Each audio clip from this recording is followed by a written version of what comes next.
Good morning. Thanks for being here. Good to see you all. Good to see folks online. We're rolling online.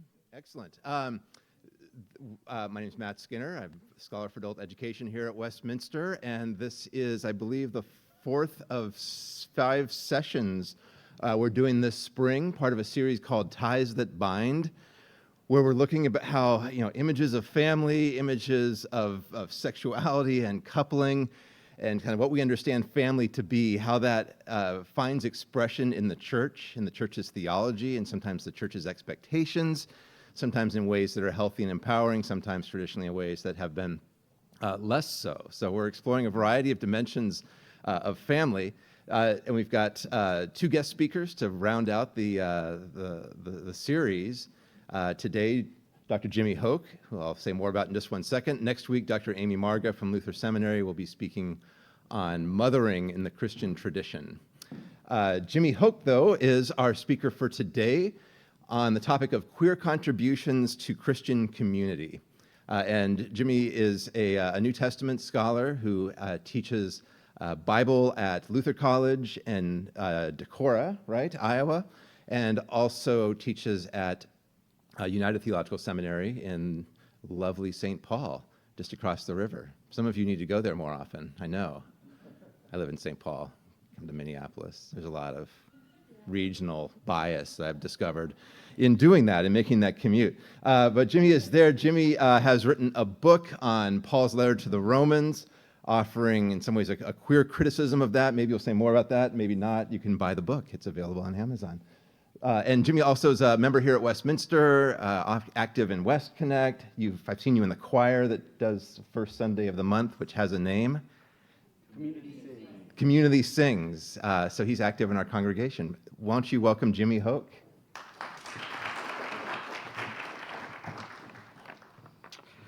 I have to laugh really quickly at the divide between Minneapolis and St. Paul. I live in Minneapolis. My boyfriend lives in St. Paul, and he constantly reminds me anytime I say, "You're in Minneapolis." No, I'm in St. Paul. But great to be here. Thank you for having me. I am really excited to think about the way Margaret explained this was Matt and Margaret were looking over the sort of ideas around the ties that bind in Christian community and realized sort of the way it was laid out, it seemed really binary in terms of gender models. And they said, we need to do something that sort of recognizes the queerness around both gender and sexuality. And so I am really excited that they thought of me and brought me here to talk a little bit about queer contributions to queer community, but also because part of what I think queer theology and queer biblical studies brings to Christian community is an idea of multiplicity and conversation, that you can't just have one person up telling you what queer theology is, because one of the biggest challenges I teach students about queer theology is if you've read one queer theologian, you've read one. This is true of all theology, but with queer theology in particular, it's challenging. Part of what it is doing, as we will see, is it's trying to challenge the norms of how we think. And if you're breaking down norms very quickly, everybody's going to do that a little bit differently. And so if the thing that often unites queer approaches to the world and theology is trying to get us out of either a binary way of thinking or just the normal way we think about things, then you're very quickly going to multiply into conversation. So I sort of present that as a way of wanting to hear a little bit from you, and this is where I always get a little nervous. I have a PowerPoint presentation prepared, but I'm going to turn it over to y'all first to sort of hear, what are you thinking? What questions are you coming into the room with? Because if I just launch into what I'd planned, I may be covering old ground. I may be so far ahead of you that it helps me to sort of hear when you hear queer contributions to Christian community, or you think about queer models for Christian community that you either see in the Bible or in the church today, what sort of models do you immediately think about? And then along with that, what questions do you have coming to mind? What question drove you here out of interest in this particular topic? So I will hand you the mic.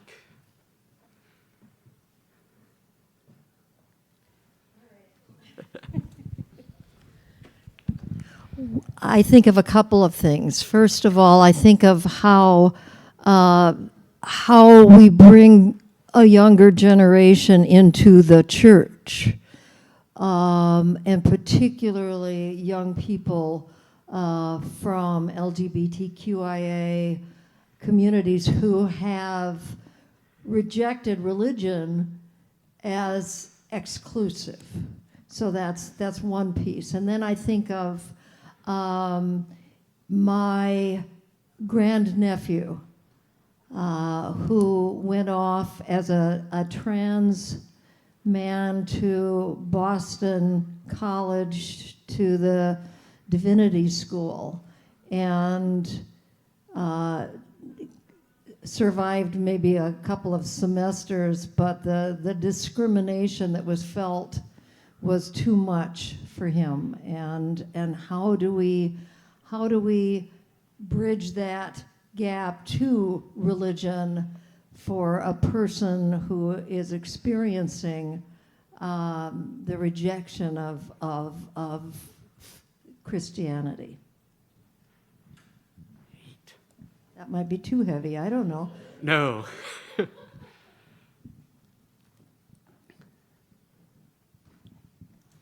Hi.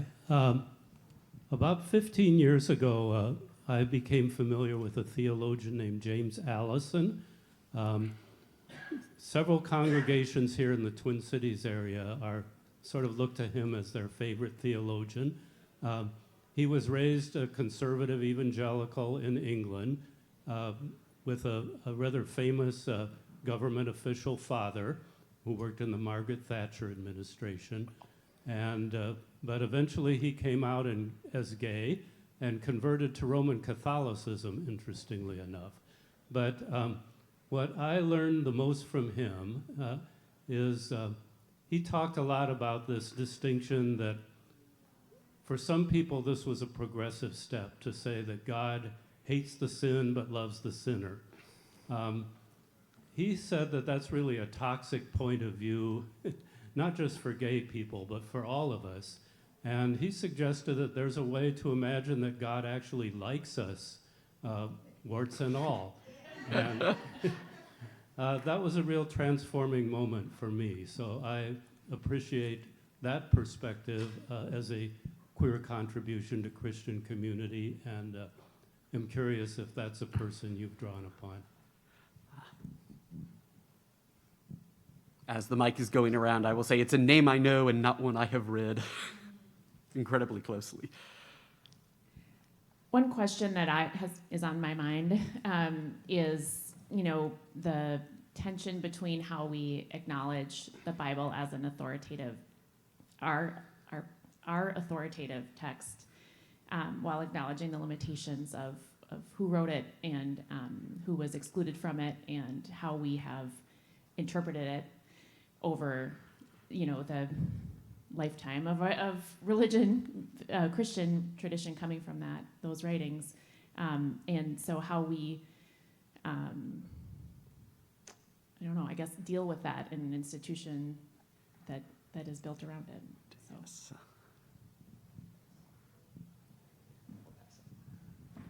Yeah, when you say non-binary, it strikes me that applies not only to sexuality and gender, but also to race and nationhood and denomination and party, and getting us beyond this either or to thinking more along a continuum.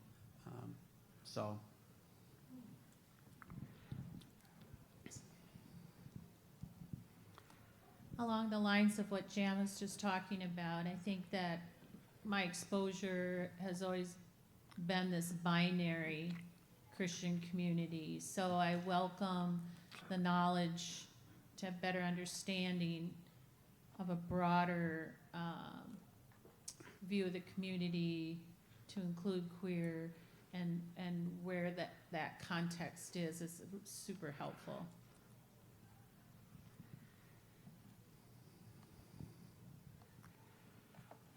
Quick seat.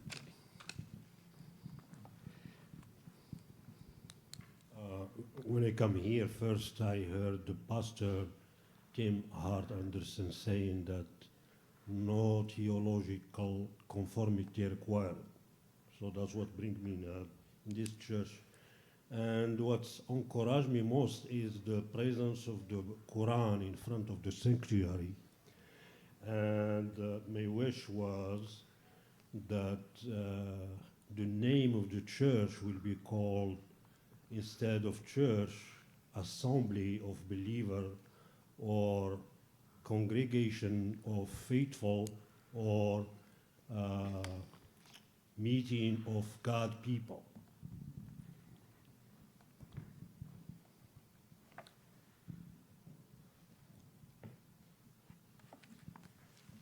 I am seeing a lack of hands, and this I'm both relieved that it sounds like you are exactly where I had hoped you were, but also want to affirm so many great questions, ideas, perspectives that already show us, right? We're thinking in lots of ways about, we have questions about queerness, what that means for the church, the history of trauma, and I think important to maybe even start there with the point of how many people, this idea of we need to bring especially young folks in, but a reminder that there are generations and generations of folks who have been excluded or left out of the church. But also, I always emphasize, there are also already, both here, but also lots of queer folks who have stayed in the church.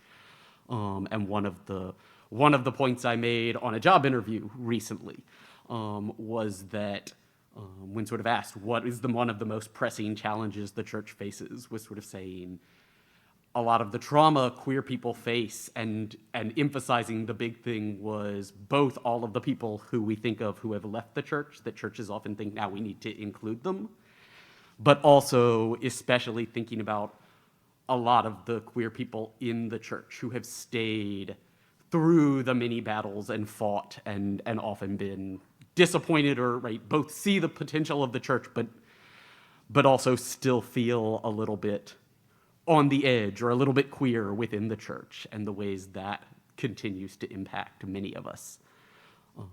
So wanting to say that, and then because I will forget it otherwise, I am sure, and now I can't remember who pointed out the non-binary ways of thinking beyond gender and sexuality.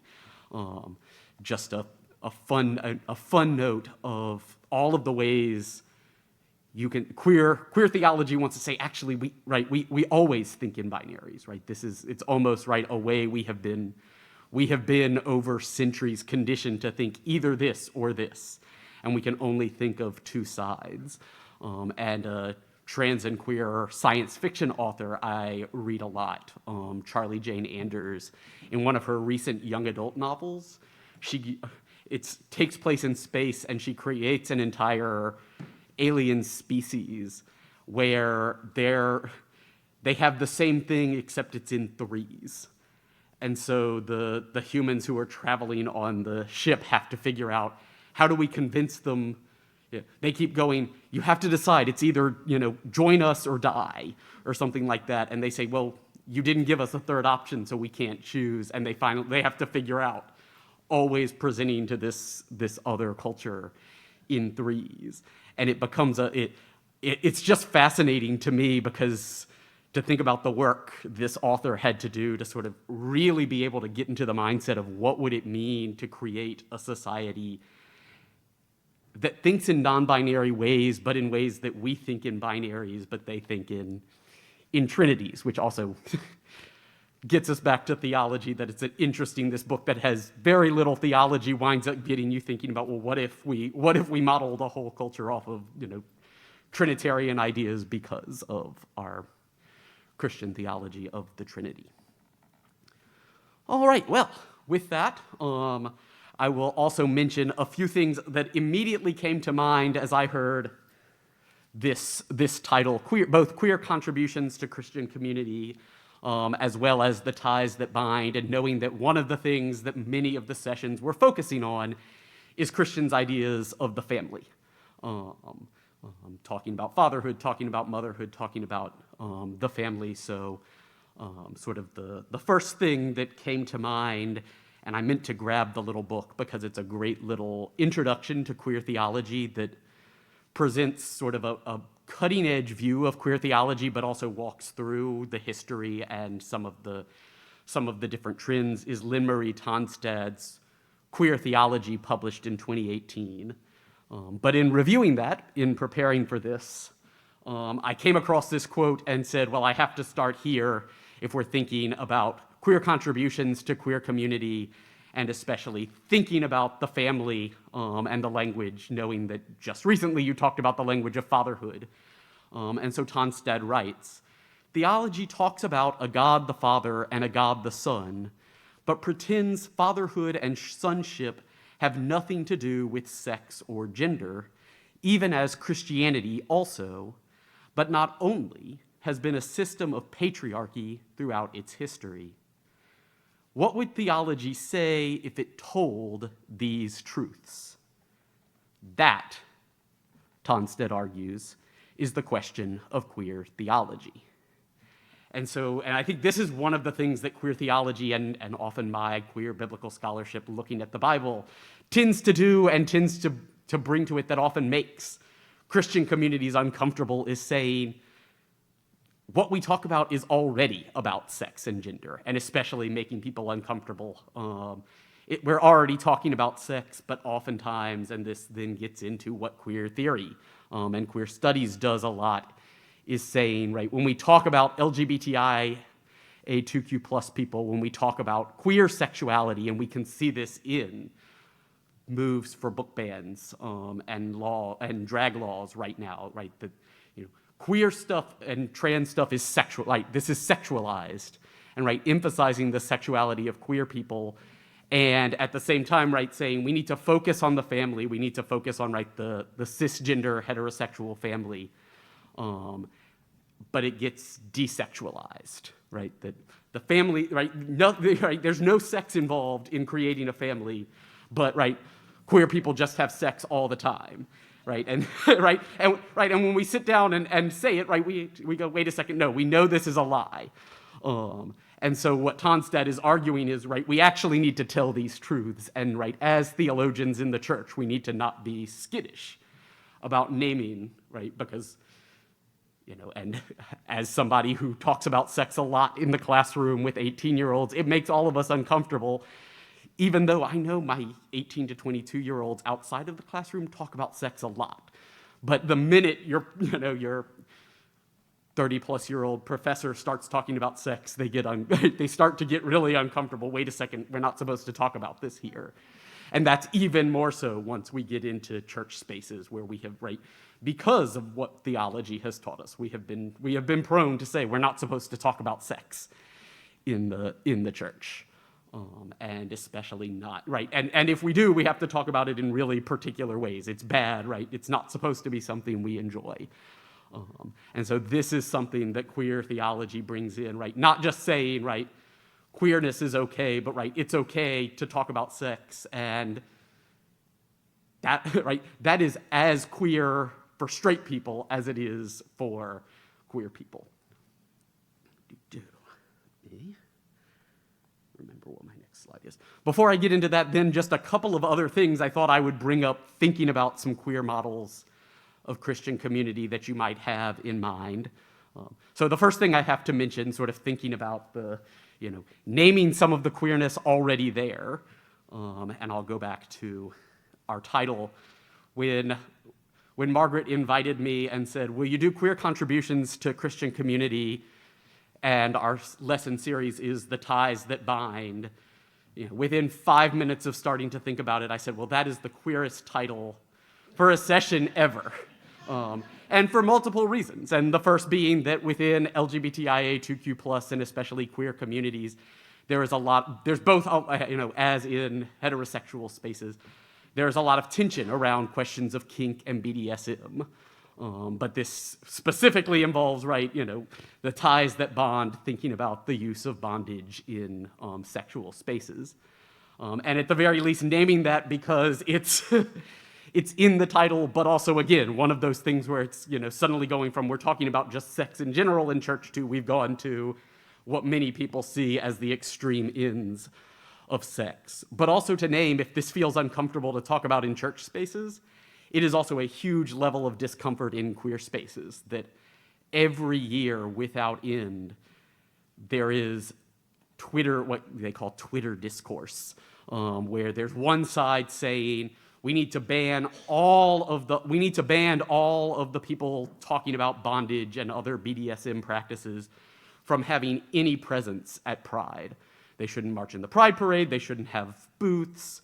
And another side saying, what are you talking about? This is, these are the people who fought for, who were on the cutting edge of fighting for the rights to have Pride. But it is contested among queer people as much as it is contested, as much as it feels uncomfortable here. And I'll sort of walk through some of that history in a moment to help us understand a little bit of those politics of queer theology and the divides that can happen there as we think about community.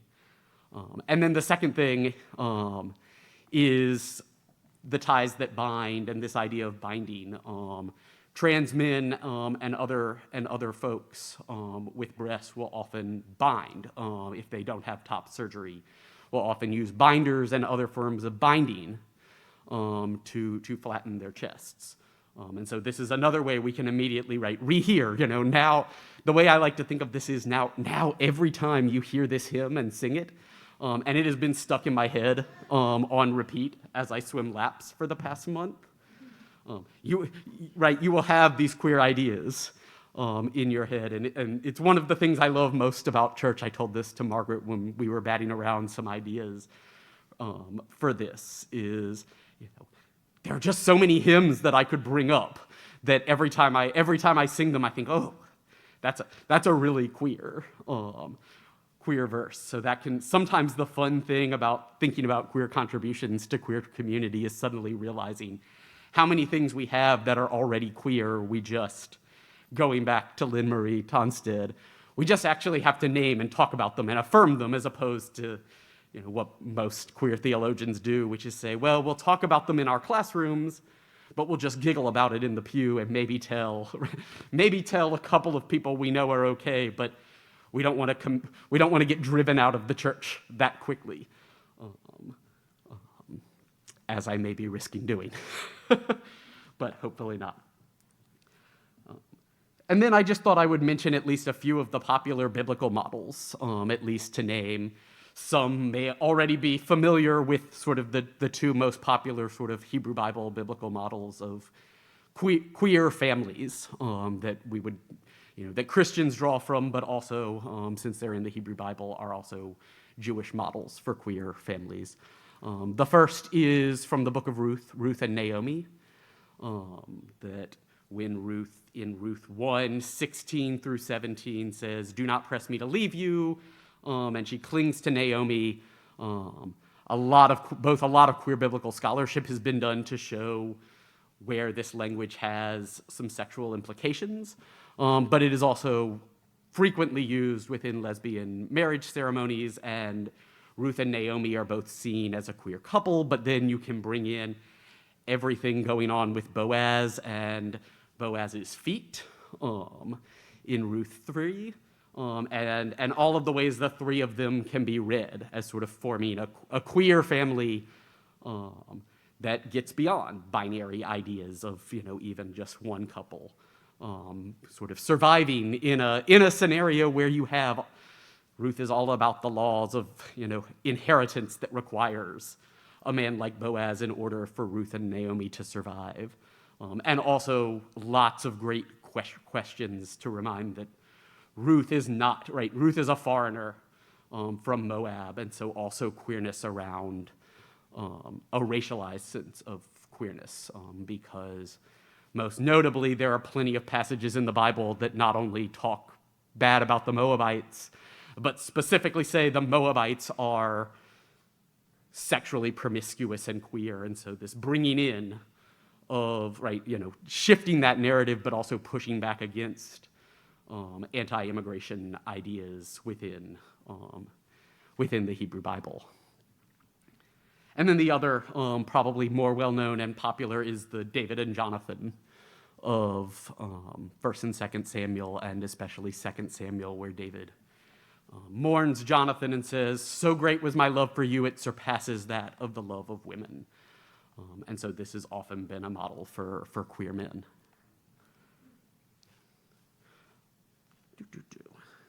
Quick check my time.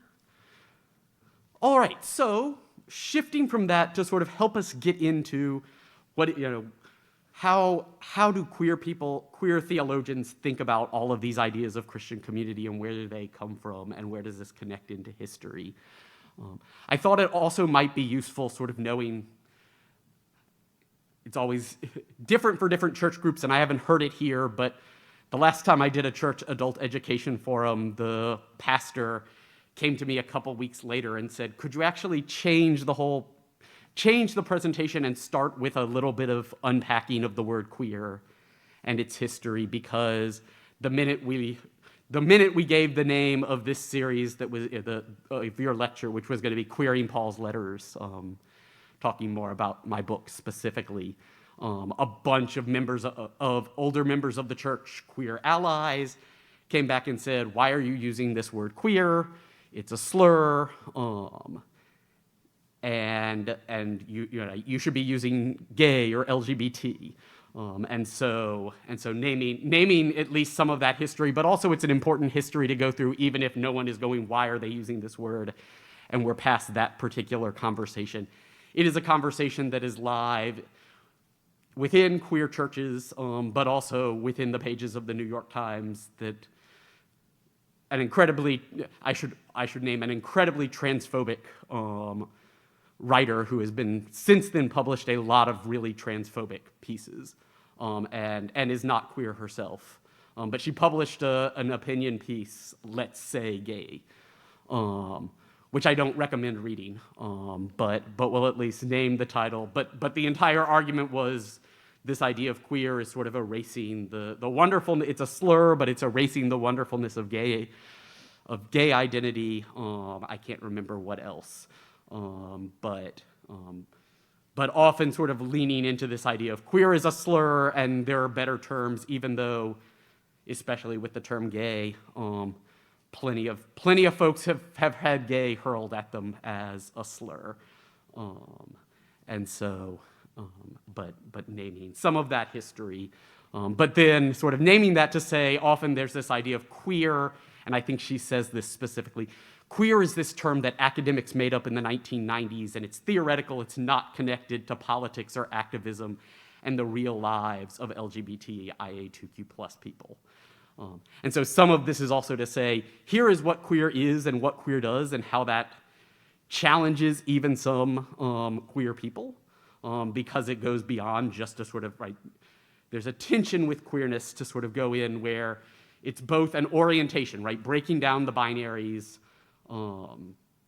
shifting politics, talking about sex in spaces where it's uncomfortable, but it's also, right, an identity people take on, myself included. I will say, I am queer, right? You can find people who want to use it as an identity. And so I like to say, right, the term queer goes at least all the way back as a term used by queer people, goes at least back to the Stonewall era. So the Stonewall riots of 1969 being sort of a major moment of, right, queer activism and the root of the first gay pride parade in 1970 in New York.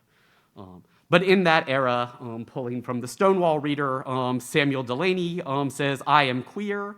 I like men sexually better than women." And activist Penny Arcade, right, pushes that queer backlash wasn't against the heterosexuals.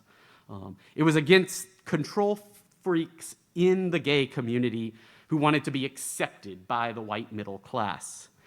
They wanted to be officially gay, and that capital G gay is intentional. They're not queer. Queer means you have no friends, that you have suffered a period of exclusion, isolation, and rejection so profound that it marks you as an outsider forever. Losers, freaks, and misfits created gay liberation. And I go to that penultimate sentence. Queer means that you have suffered a period of exclusion, isolation, and rejection so profound it marks you as an outsider forever. And that harkens back to the language we were talking about with in the very first comment around the trauma that queer people face in the church, right? That part of a lot of queer, and even queer people in the church, right, is that queer theology is sort of trying to do something different, but often, right, being done by people who have suffered this feeling of exclusion, isolation, and rejection. So profound, right? Queerness means marked as outside from these norms, right? That is very different from that officially gay. And I'll talk about this more, but it's a difference between inclusion and transformation. So queerness sort of defines itself. We want to change, right? We want to change the world. We want to get to justice, which I argue is at the heart also of Christianity when it is doing queer work. But it's very different from saying we want to be included in the structure that's already there. Right? So it's different to say we want everyone to be queer versus we want queer people to be able to have families that look straight and never talk about sex, which often, right, which people call homonormativity, that you can now find plenty of examples of, right? If you look on TV, you can find plenty of examples of, right, popular shows with queer couples, and yet if you look at it really closely, very rarely do they ever talk about sex, right? Because it's a good queer family, they don't have sex. Just like, right, a good straight family never has sex.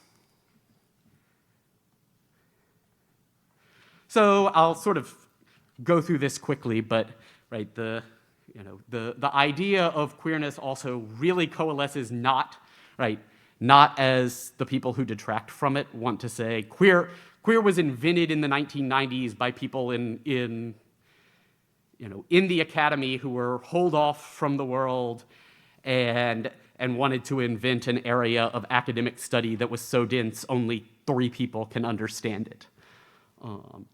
But instead, right, queerness is, and especially in the era of HIV and AIDS in the 80s and 90s, queer politics created ACT UP to fight AIDS, and specifically the idea, right, using the language of we are queer people to push back and put AIDS into the public eye at a point when the government and administration wanted to ignore it because it was only affecting queer folks, and mostly men. And so people literally staged die-ins in front of the FDA, marched in the street, queers fighting. I like that, queers fighting against AIDS, just to point out this is from the 90s, and so clearly, right, queerness, the term queer was invented in the streets, not in the ivory tower. And the people in the ivory tower turned the activism they were doing into the streets into something that could also transform the academy. But important to note that. And then also the idea of queer nation, and queer nation especially being this idea of, we're here, we're queer, get used to it, pushing back. And especially asking these questions, right? Instead of asking, let us be included in the norms of family and marriage, asking questions like what causes, right? Instead of saying what causes homosexuality, big academic question of the 80s, 90s, 2000s, asking what causes, well, wait a second, why are we asking that? We could also ask what causes heterosexuality, right? And so that idea of, queers bash back, pushing back and saying, instead of saying, these are the limits, and I think about whoever mentioned James Allison, right? Instead of being like, this is the limit, little nugget we can give you, right? Love the sinner, hate the sin. Saying, no, we can do, right? If we actually queer things, we can get a whole lot better than that. So why would we take this crumb, right? When we can create a whole gay pie.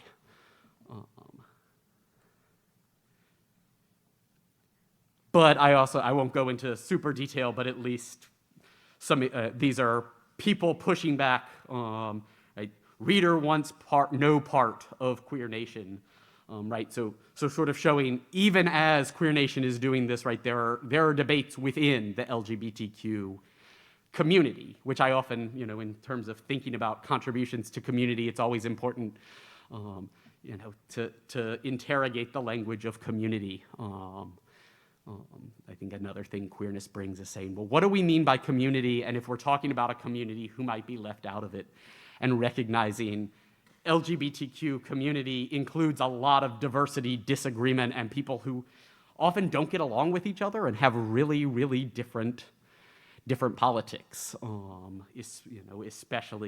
Especially given that queerness and transness are indelibly interconnected and also involve really different experiences of discrimination and reality that some people are able to ally with, and other times there are fractures in both directions as well. But also gendered fractions between gay men and lesbian women, especially because gay men benefit from patriarchy. And so, right, and so on and so on, we could name the erasure of bi folks. Often happens. There are so many different issues that can be pointed out, but to sort of interrogate the language we use of community and always think when we talk about a community, we often use it to say, we all get along, and we miss that, wait a second, we've paved over a lot of difference using this language. That's another contribution queer theology can bring to also talking about Christian community, is recognizing we talk about community, but pave over difference. It's always, this is something, and if this is challenging to you, this challenges my students when I teach a queer and trans religion course. One day I just walk in and say, so what do you all mean when you say I'm a member of the LGBTQ community? And sort of have to push them to start interrogating this language. Did you get a membership card? And all sorts of different things, but also there's inevitably on Twitter some, every once in a while, a pushback against a similar form of that language. And once you hear this, you will never be able to unsee it in a news article where, some press organization will post such and such a celebrity comes out as LGBTQ. And inevitably there will be, my Twitter feed will be full of people saying, all 5? Is this like, did they get bingo? Right, and right, it's an important joke, but to name, right, both there are differences, but also some of the ways in which we use language of LGBTQ or LGBTQ community to not have to actually name, right, the specificity of an identity or the specificity of a sex or gender, right, that we often use the language of LGBTQ to not have to say someone is trans, or not, right, to not actually have to acknowledge the specificity of somebody's identity in ways that all go back to thinking about the naming, not only the naming of difference, but as Tonset said, right, the naming of what the issue is that we are often ignoring. Excuse me for my ignorance. I'm Sheila Martin. So is that the same as we have adopted the term neurodivergent to explain a spectrum of the way people understand the world? Is that the same as queer then? Queer is a spectrum? This is where I will get back to the queer, but this is where it gets messy. So I'll get to what queer does, but I'll sort of say, right, I'll sort of use first LGBTQ and neurodivergent, because this is a great example, right, of saying, right, we need a term that includes a lot of different people, right, because all of these people experience a kind of oppression, right, because they are not, right, straight and cis, or, right, neurodivergent people, which includes a lot of different specific conditions, are different from neurotypical people. And so it's important to be able to, right, both talk about that specifically, especially in the context of oppression and difference, and saying, right, how do we make sure this presentation or this classroom, is adaptive to neurodivergent people, while also recognizing, that question might be really different, right? And sometimes you need to be able to name the specificity, right? Being able to say, how does this classroom address specifically an autistic student in the classroom, right? And so being able to recognize you can't, right, one change is not going to include a bunch of different neurodivergences. One change to what a church does is not suddenly going to make every LGBTQ person feel included. But then to the question of queer, this is where queer gets complicated because it's a both and, right? It's both an umbrella term for all, right? It often comes to stand in, right? Instead of saying LGBTQ, the alphabet soup, somebody I just talked to called it the alphabet mafia, right? People start to use queer because there are so many different ways people can identify, right? LGBTIA2Q+, and that plus includes so many different people. Some people say, well, it's just easier to say queer. And so it just becomes, right, this umbrella identity. But it is also a very specific, right? It's also a very specific, right? Some people also use it, and this is how I tend to use it, also as a political orientation, right? Queer is about, right? Queer is an right? Not just all of these different people as an identity. It is a political orientation with consequences for people who have marginalized sexual and gender identities, right? Queerness is challenging the binaries. Queerness is, right, queer means standing up in church and saying, wait a second, this is all about sex, but nobody is naming it, right? And being willing to do that and face the consequences of suffering a period of rejection, isolation, and so on. And it's also, right, not just pushing back against, right, the sort of heterosexual straight norm, but also, and this is where I think this will then be helpful, sort of where queer studies intersects with the activism, it's also pushing back against that idea I called of homonormativity. So if we had the "we're here, we're queer, get used to it" slogan, you may not be able to read the caption, but we have a gay couple. This is a New Yorker cartoon from sometime in the early 2000s. And there's two white gay men sitting on the sofa reading their newspaper, and one of them is on the phone. We're not doing anything for Gay Pride this year. We're here, we're queer, we're used to it. And it's a really funny cartoon, but I put it here because it's a perfect encapsulation of a divide in LGBTQ politics, that there's one side that wants to say, we can be included in the norm, right? We can have a nice fancy apartment, we can get married, right? All of our issue, right? We can, equality has happened. And there's another side saying, well, wait a second, queer and trans people still face lots of housing discrimination, job discrimination. There is a long list of queer people who are more likely to be economically disenfranchised and excluded. And queer politics says if we're going to make change, we have to make sure we're not just thinking about including everyone into a structure that doesn't really work, right? They can't be included in it because, right, this structure assumes, right, a binary couple, and even if it says, okay, it doesn't have to be a binary couple in a binary gender marriage, male, cis man, cis woman. It still has to be, right? It still has to be a binary couple, right? Who ideally are, as I like to put it, you can't take economics out of the picture. They're a binary couple who want to have kids so they can buy minivans. We'll get to a point about economics at the end because queer theology often wants to name, right? There's an economic purpose behind all of this.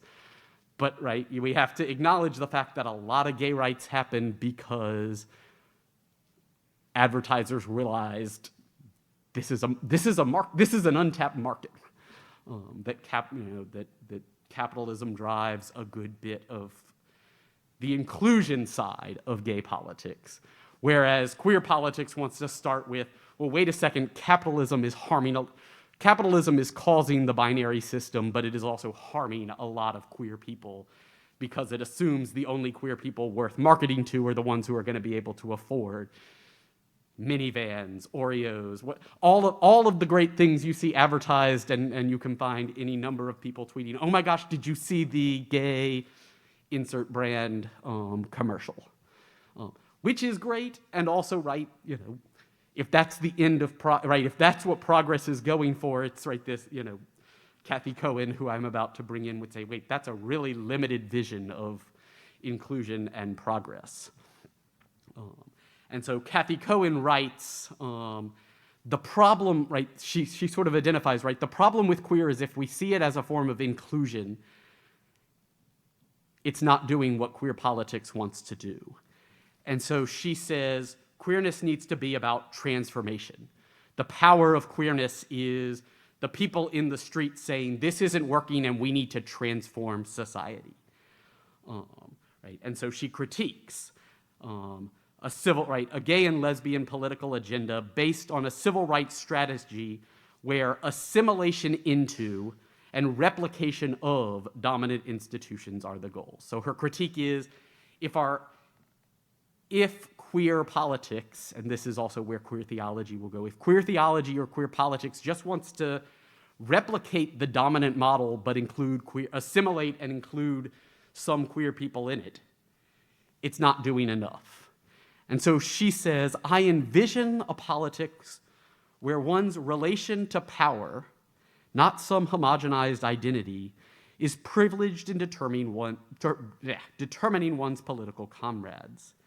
I'm talking about a politics where the non-normative and marginal position of punks, bulldaggers, and welfare queens, for example, is the basis for progressive transformational coalition work. And so what she says, and if you have heard the term intersectionality, she is drawing from the work of Kimberly Crenshaw, who created that term within, I should say, actual critical race theory. All says, what you need to do is make the starting point the people who are most marginalized. Right? And so that includes queer people, but it most especially includes queer, black and brown people who are too poor to be able to afford the minivans that are being sold to the gay couples with families. And she does this by also critiquing we need to get out of the binary thinking of heterosexual versus homosexual, straight versus queer, or straight versus gay, specifically because, and this is where she pulls the idea of welfare queens out, she's looking at the Moynihan report of the 1960s, which was a searingly racist critique of the black family that essentially said because it doesn't look like a white nuclear family or because of the impoverished conditions that create this, the structure of the family is what is the problem within poor black communities, and specifically sort of targets the power of black women in these in that report, and she critiques that and says, wait a second, this is talking primarily this discourse about black women, and it's then echoed in Ronald Reagan's idea of welfare queens, is mostly targeting heterosexual black women, and yet the rhetoric they are using around sexuality is the same rhetoric that is being used against queer people.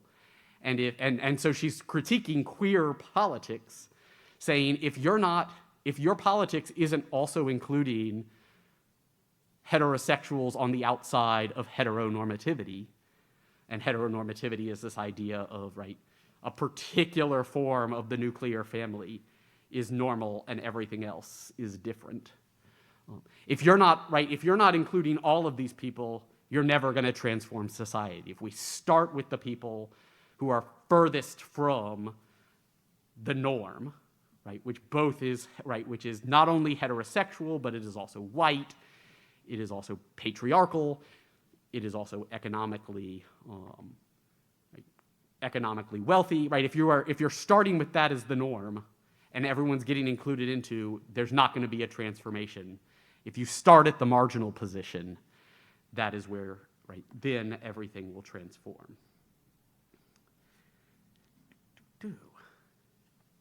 So I may pause there and see, are there questions at this point of where some of this might apply to Christian community? And then I have at least a couple examples I can run through quickly, but I want to check the pulse of the room to see where you are.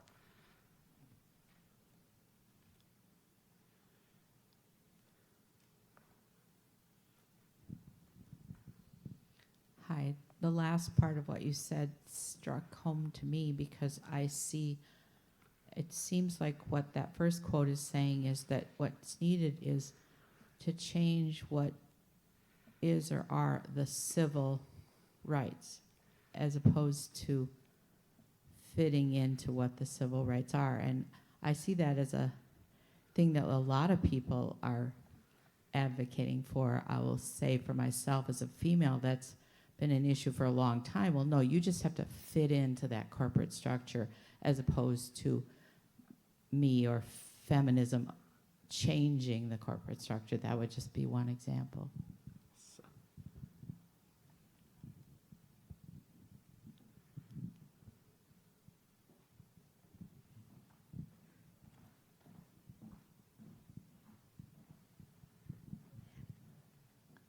I'd like to hear more about the internal struggle between lesbians and gay, queer, others in that, you know, and it's talking about the feminism again of adapting institutions to real life, essentially, real lives and real families. But they're, you know, every time I hear the word gay, that to me is binary. And that lesbians have, in addition to pushing the queer agenda, have also been left behind in the economic agenda.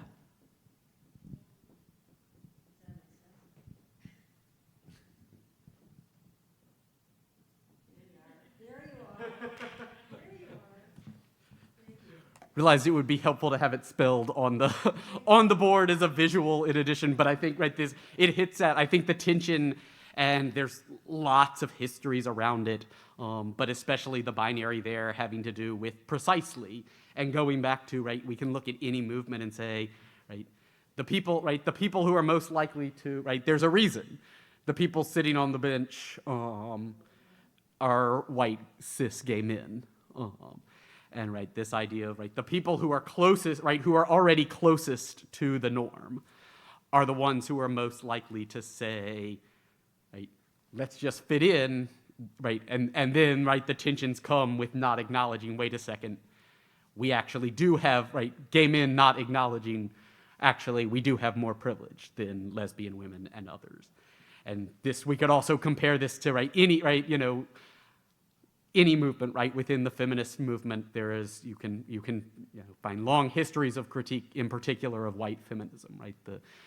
The feminist movement that says actually, right, just getting women included in the corporate structure is enough, and right, and other movements of feminism saying no, that's not enough, right? We can find this, and that is part of, I'll say that is part of what Kimberly Crenshaw does in her pivotal piece on intersectionality, is sort of walking through especially Black liberation and feminism and saying you're too limited, and as a result, Black women are literally being excluded because your visions are too limited.